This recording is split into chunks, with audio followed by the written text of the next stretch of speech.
दोस्तों देखो, जिंदगी एक यात्रा है और इसको आपने कंप्लीट करनी है। जैसे भी आपने करना है, आप कैसे गोल सेटअप करते हैं, आप उसको कैसे करते हैं, उसको बियर आपने ही करना है, ठीक है ना। उसी प्रकार से आपकी अमीरी की तरफ जो यात्रा आपने कदम बढ़ाया हुआ है, फाइनेंशियल जर्नी भी आपने ही कंप्लीट करना है। दूसरा कोई भी नहीं आएगा उसको कंप्लीट करने के लिए, आप ही करेंगे। दूसरा खाली सजेस्ट कर सकता है। अब ये आपके ऊपर डिपेंड करता है कि आप अमीर होना चाहते हैं या आप जो कमा रहे हैं उसको आप डेली बाय डेली उड़ाना चाहते हैं, या आप अपनी चादर को अपनी आमदनी से ज्यादा फैलाना चाहते हैं। जितना आपका पैर है उससे ज्यादा फैलाना चाहते हैं। अब ये आपके ऊपर डिपेंड करता है। जी हाँ दोस्तों, तो इसमें से एक इंपॉर्टेंट इंस्ट्रूमेंट है जो कि है इक्विटी या मार्केट। उसके बाद में हम उसमें अपना पैसा ग्रो होने के लिए लगाते हैं, लेकिन आपको पता है कि रिस्क एक सबसे बड़ा सौदा है इसमें। तो आइए ज्यादा समय न व्यर्थ के होते हुए हम सीधे मुद्दे पर आते हैं। और आज का जो सब्जेक्ट है, how choose best mutual fund for long term. Long term के लिए हम अपने म्यूचुअल फंड को कैसे सेलेक्ट करें, आज इसको हम 12 डिफरेंट आयामों में चर्चा करने की कोशिश करेंगे और लास्ट में आपको कंक्लूजन भी देंगे। उम्मीद करता हूं आप इसको एंजॉय जरूर करेंगे, लेकिन आप बने रहिए और इसको धैर्य और ध्यान से सुनिएगा, क्योंकि एक भी स्टेप छूटने का मतलब है कि उसके बाद में आपको ये चीजें समझ में नहीं आएंगी तो फिर उसका कोई भी फायदा नहीं होगा। नंबर 1। दूसरी चीज आपको एक बात बता दूं, चलो अभी स्टार्ट कर देते हैं, ठीक है ना। सबसे पहले डिफाइन योर फाइनेंशियल गोल। सबसे पहले आपको अपना गोल डिसाइड करना है। अब गोल आपको पता है कि गोल आपके शॉर्ट टर्म गोल हो जाते हैं और लॉन्ग टर्म गोल हो जाते हैं, ठीक है ना। लॉन्ग टर्म में आपके हो जाएंगे रिटायरमेंट हो गया, होम लोन जो है, होम आपका घर हो गया, चाइल्ड एजुकेशन या चाइल्ड मैरिज एक्सेट्रा इत्यादि हो गए, ठीक है ना। शॉर्ट टर्म गोल के बारे में हमने आपको बता दिया है। शॉर्ट टर्म का गोल है उसको इक्विटी में आपने नहीं रखना है, जो मेरी पर्सनल सलाह है। बाकी आपको लोग बोलेंगे डेप्ट में रख दो, अल्ट्रासाउंड में रख दो, माइक्रो फंड में रख दो, शॉर्ट अल्ट्रा में रख दो। ये सब आपने नहीं करना है, क्योंकि कोई भी इक्विटी है वो एक रिस्की सौदा है, इसमें कोई भी संदेह नहीं है। शॉर्ट टर्म गोल के लिए आप क्या करेंगे, फिक्स्ड इंस्ट्रूमेंट में रखेंगे, ठीक है ना। तो सबसे पहले आप अपने गोल को डिसाइड करेंगे और दूसरा आप ये जरूर बनाएंगे कि मेरे पास है क्या क्या। एक कॉपी और कलम लेकर के बैठेंगे। सबसे पहले आप अपने असेट्स की, कंप्लीट इनकम की आप क्या करेंगे, एक प्रोफाइल तैयार करेंगे और उसके मुताबिक अपना एक पोर्टफोलियो बनाने की कोशिश करेंगे। Risk tolerance assessment. सबसे पहले आप क्या करेंगे, रिस्क टॉलरेंस, आपकी रिस्क एपेटाइट कितनी है वो आप जरूर बनाएंगे, ठीक है ना। उसी रिस्क एपेटाइट के अनुसार आप इक्विटी में जाएंगे या डेब्ट में जाएंगे या हाइब्रिड में जाएंगे। जैसा आपका कंफर्ट लेवल आपको अलाउ करता है उसी प्रकार से ही आप काम करेंगे, ये बात मान लीजिए। तीसरा आपका है रिसर्च एंड एजुकेशन, ठीक है ना। उसके बाद में उस पर रिसर्च करना आपका बहुत ही जरूरी है। Understand risk profile, return profile and historical performance. Risk profile आपको बहुत ही जरूरी है, ठीक है ना। हिस्टोरिकल डाटा आपको देखना ही देखना है कि आप उसका हिस्टोरिकल डाटा कैसे चेक करेंगे। हिस्टोरिकल डाटा चेक करने के लिए जैसा कि आपको मैंने बताया हुआ है, कम से कम 5 साल का पुराना आपका फंड होना चाहिए। 10 साल का पुराना हो तो और अच्छी बात है, और उसके रिटर्न को पक्का आप चेक करेंगे। लेकिन एक बात जान लीजिए, पास्ट रिटर्न जो होती है ना, वो फ्यूचर की गारंटी नहीं होती है। इसलिए आप किसी भी फंड का क्या देखेंगे आप कि उसका डाउन साइड प्रोटेक्शन क्या है। Down side protection must protection है, ये मैं आपको डे 1 से बता रहा हूं। क्यों? क्योंकि लास्ट में देखो, जैसे ही मिड कैप और स्मॉल कैप में हाई भी हुई है, जर्नी स्टार्ट हुई है, आप क्या सोच रहे हो, कोई क्या ऐसा सिनेरियो आ गया था जिसकी वजह से फॉल हुआ है, जिसकी वजह से स्मॉल कैप और मिड कैप में आपको इतना बड़ा करेक्शन दिखा है? नहीं। वहां पर आपके फंड मैनेजर जो कि आपको रिटर्न दिखाने के लिए अपने पोर्टफोलियो में आपका क्या फोलियो नंबर बढ़ाने के लिए जो उन्होंने आपको अट्रैक्ट करने की कोशिश किया था, बाद में उसको सेल करके रिडीम करके उन्होंने क्या किया है, लार्ज कैप का एलोकेशन आपके स्मॉल कैप में बढ़ाया है, या उस टाइप के फंड्स का एलोकेशन बढ़ाया है जहां पर वो थोड़ा सा प्रोटेक्शन दे सके। फिर वो वही करेंगे जो कि अपने पोर्टफोलियो ज्यादा ज्यादा इंक्रीज करने के लिए इत्यादि इत्यादि आंकड़े अपनाएंगे। जैसे ही सेबी और एमफी की निगाह वहां से हटेगी। अभी आगे देखते हैं क्या आता है। आज हम बात कर रहे हैं कि बेस्ट म्यूचुअल फंड को कैसे चूज करें, तो आज हम इस पर ही फोकस करेंगे क्योंकि टाइम ज्यादा हो जाएगा। Account setup. अब आप अकाउंट अपना कैसे सेटअप करेंगे?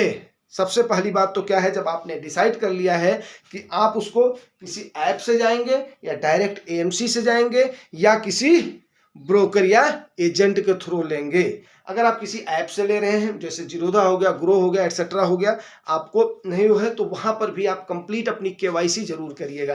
क्योंकि केवाईसी ऐसा मैटर है कि आप रिडेम्पशन में उस समय अटक जाएंगे। जैसे आपकी जर्नी कुछ आगे बढ़ी हुई है, उस समय वो क्या करेंगे, आपके साथ क्लॉज लगा देंगे। ठीक है ना।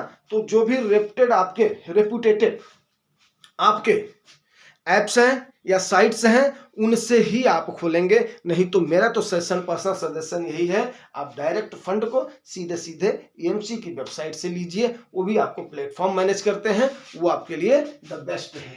अगला है आपका फंड सिलेक्शन। अब फंड का सिलेक्शन कैसे करेंगे? Based on your goal and risk appetite. ठीक है ना।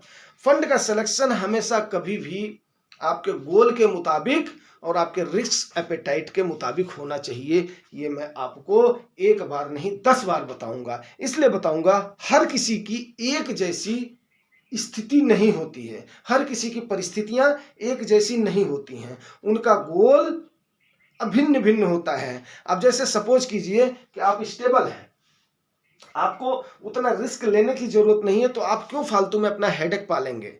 ठीक है ना। आप स्टेबल हैं, या मान लिया आप ज्यादा अग्रेसिव हैं और आप चाहते हैं यस मैं रिस्क ले लूंगा, आपके 3-4 जगह से सोर्स ऑफ इनकम है, तो फिर आप रिस्क क्यों नहीं लेंगे? आपको वहां पर रिस्क लेना चाहिए। तो मतलब क्या है कि हर इंडिविजुअल अलग अलग पर्सनालिटी, डायनामिक पर्सनालिटी रखता है। ये बात आप भी मानते हैं और हम भी मानते हैं। तो उसके बेस पर आप अपने फंड का सिलेक्शन करेंगे। Check the fund performance. अगला बात वहीं पर आ रही है, फंड का परफॉर्मेंस आपने पक्का चेक करना ही करना है। ठीक है ना। फंड कैसा परफॉर्म कर रहा है, खास करके जब कोई ऑड सिनेरियो आया है, जैसे कोविड का आया है 2022 का, जैसे आपका एक साल फ्लैट रहा है, या उससे पुराना फंड है तो 2018 ले लीजिए, 2017 ले लीजिए, 2016 लीजिए, तो ईयर टू ईयर उस समय देखिए कि उस समय सिनेरियो क्या आया था, उस समय ऐसे सर्कमस्टेंसेस क्या आए थे, बाकी फंड्स के मुकाबले मेरा फंड कितना गिरा है, उसके बाद में उसका बेंचमार्क देखिए, इसने बेंचमार्क को अपने बीट किया है कि नहीं किया है उस समय, या अगर गिरा है तो अपने बेंचमार्क से ये कितना गिरा है। क्योंकि आपको बेंचमार्क को आप जानते हैं कि जिस कैटेगरी का आपको फंड है वो पक्का वहां का जो बेंचमार्क है वो इंडेक्स को अपना रिफर कर रहा है। आपने अगर डायरेक्ट फंड को चूज किया है तो क्यों चूज किया है? क्योंकि आप उससे बेटर रिटर्न पा सके और उसके बाद में उसका डाउन साइड प्रोटेक्शन अच्छा हो सके। नहीं तो आप इंडेक्स फंड में सीधे नहीं चले जाएंगे, जितने टॉप के वो हैं उसमें जाता रहेगा, आपको कोई टेंशन नहीं, फीस आप ना के बराबर देंगे। तो इन चीजों का आप ध्यान रखेंगे। अगला है एक्सपेंस रेशियो एंड फीस। बहुत ही इंपॉर्टेंट चीज है एक्सपेंस रेशियो एंड फीस। क्यों आपको रेगुलर फंड लेने के लिए कोई भी इन्फ्लुएंसर मना करता है? वो मना इसलिए करता है कि उसको आपके आधे % या 1% के रिटर्न की कंपाउंडिंग का अंदाजा होता है, जो कि आप ऐसे हवा में उड़ा दोगे यार, साल में तो 1% ही तो है। लेकिन याद कीजिए, जब आपको पैसा अकुमुलेट होते होते होते होते ज्यादा हो जाएगा, उस समय आप उसको इमेजिन नहीं कर सकते हो। आपको मैं एक ऐसे ही बता सकता हूं, ज्यादा आपको गणित लगाने की जरूरत नहीं है। आप जाइए, कभी भी आपको अगर छोटा मोटा लोन लेना है ना, किसी बैंक में किसी ब्रांच मैनेजर के पास जाइए, आपको पसीना आ जाएगा उससे आधा % इंटरेस्ट कम करवाने में। जबकि वो चाहे तो 1 से 1.5% आपका कम कर सकता है, लेकिन वो तुरंत बोलेगा आपका सिविल स्कोर इतना नहीं है, आपका ये इतना, आपका सिविल स्कोर 750 भी है ना तो बोलेगा 800 का आपका सिविल स्कोर होना चाहिए। नाना प्रकार के बहाने बनाएगा। तो वो चीज आप सोचिए कि आप अपना उसको क्यों कमाएंगे। एक्सपेंस रेशियो और आपकी फीस बहुत ही मायने रखती है, ये आप ध्यान रखिएगा। ठीक है ना। कभी भी फंड का सिलेक्शन करते समय इन्वेस्टमेंट अमाउंट। अब अमाउंट आपने जरूर देखना है कि आप जो इन्वेस्टमेंट कर रहे हो वो अमाउंट आप कब और कितना डालें। अगर आप एसआईपी कर रहे हो there is no problem, no harm, SIP आप कभी भी जाने दो। लेकिन क्या आप अपनी एसआईपी को स्टेप अप कर रहे हो? क्या आपको जो 5% हर साल बढ़ाना है, क्या आप बढ़ाने की मात्रा रखते हो? क्या आप अगर लमसम कर रहे हो तो क्या आप गिरावट पर खरीद रहे हो? ये सारी चीजें आपने ध्यान रखनी है। इन्हीं जो 11-12 पॉइंट है अगर आप ध्यान रखोगे ना तो one of the best investor आप बन जाओगे। ये बात आप मेरी ध्यान रखिएगा। Monitor your investment. कभी भी आपके इन्वेस्टमेंट को हमेशा आपने मॉनिटर करना है, ठीक है ना, हमेशा उसको मॉनिटर करना है। ये आप मान करके चलिए। ये इसीलिए क्योंकि पोर्टफोलियो का बैलेंसिंग बहुत जरूरी है। हर किसी का एक इक्विलिब्रियम होना चाहिए। कभी अभी आप मान करके चलिए अगर आप सारा इक्विटी में चले गए तो आप प्रॉब्लम में आने ही आने हैं। आपको जब तक आप एज के वाइज, क्राइटेरिया के वाइज आप क्या करोगे, उसकी बैलेंसिंग नहीं करोगे, उसको दोनों को एक तराजू के जैसे नहीं रखोगे। अगर इक्विटी का पोर्शन ज्यादा हो रहा है तो आप इस वाले पोर्शन में जो फिक्स्ड आपने सेफ इंस्ट्रूमेंट में रखे हुए हैं इसको आप बैलेंस कर दोगे। जब ये वाला ऊपर हो जाए तो यहां से उठा करके इसको डालोगे। तो इस प्रकार से आप करोगे। चर्निंग आपने करना है अपने इन्वेस्टमेंट की। थोड़ी सी मेहनत तो आपको करनी पड़ेगी। नहीं आपको दिन में टाइम मिलता है, आप काम कर रहे हो तो आपको रात में काम करना ही करना है। आप मानेंगे नहीं कि मैं कभी कभी तो 4 बजे 3 बजे उठ करके अपने पोर्टफोलियो की बैलेंसिंग करता हूं, उसकी चेकिंग करता हूं, ठीक है ना। अगर क्योंकि मुझे आप लोगों को भी टाइम देना है, उसके बाद में अपना भी इन्वेस्टमेंट भी करना है, प्लस अपना काम भी करना है, तो मेहनत तो यार आपको करनी पड़ेगी। टाइम आपको आपके पास उतना ही है जितना सबके पास है। अब आप उसको कैसे यूटिलाइज करते हो वो सबसे बड़ा द बेस्ट है। ये बात मेरी मान लो, ठीक है ना। मॉनिटर योर इन्वेस्टमेंट हो गया। Stay informed. हमेशा आपने अपने आप को इन्फॉर्म्ड रखना है। किन चीजों से इन्फॉर्म्ड रखना है? कभी भी देखो आपको करंट अफेयर्स और जीके क्यों पढ़ाया जाता था, हर सब्जेक्ट में क्यों उसको लिया जाता है? क्योंकि आपका हर सिनेरियो से क्या होना चाहिए, आपको इन्फॉर्म्ड होना चाहिए। आपने चाहे वो इकोनॉमिक्स की न्यूज हो, ये अपना बिजनेस की न्यूज हो, चाहे वो इंटरनेशनल न्यूज हो, चाहे वो नेशनल न्यूज हो, इत्यादि इत्यादि का फर्क क्या पड़ेगा, आप उस समय भाप जाएंगे, आपका सिक्स सेंस काम कर देगा। यस, ये सिनेरियो आने वाला है तो पक्का ये इफेक्ट पड़ेगा। जाहिर सी बात है, कहीं पर भी कोई भी सिनेरियो आता है तो उसका इफेक्ट आपके मार्केट पर पड़ता ही पड़ता है। तो उम्मीद करता हूँ बात आप समझ रहे हैं।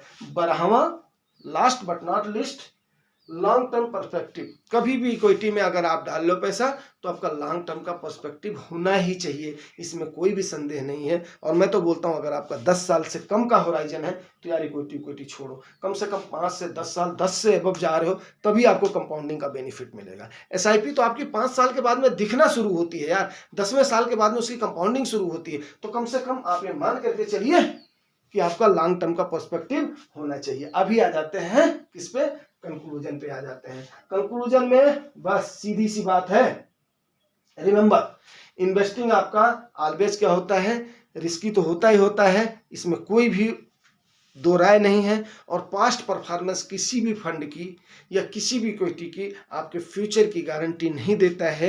ये बात आप मान कर चलिए। फ्यूचर में आप उससे ज़्यादा भी पा सकते हैं या उससे कम भी पा सकते हैं। तो उसका जो एक पैमाना है उसको आप 1% 2% के आसपास आप उसको अप या डाउन मान करके चलिए। तो हमने अप क्यों सोचना है, उसके मुताबिक क्यों प्लान करना है। उससे ज़्यादा मिल गया तो वो हमारा भाग्य, हमारा सौभाग्य, ठीक है ना। तो आप वो मान करके चलिए कि पास्ट परफॉर्मेंस उसकी गारंटी नहीं है, बट ये मान करके चलिए कि आपको बैंक से या अदर सेविंग इंस्ट्रूमेंट से इक्विटी आपको ज़्यादा ही ज़्यादा देगी। क्यों? क्योंकि देश की तरक्की, देश का विकास, देश के उद्यमी, देश के मेहनतकश आपके साथ हैं, आप उसमें भागीदार बन रहे हैं। उम्मीद करता हूँ जानकारी आपको अच्छी लगी होगी दोस्तों। अगर अच्छी लगी है तो रिवार्ड जरूर करना, रिवार्ड आपको पता है, लाइक से सब्सक्राइब। Thank you.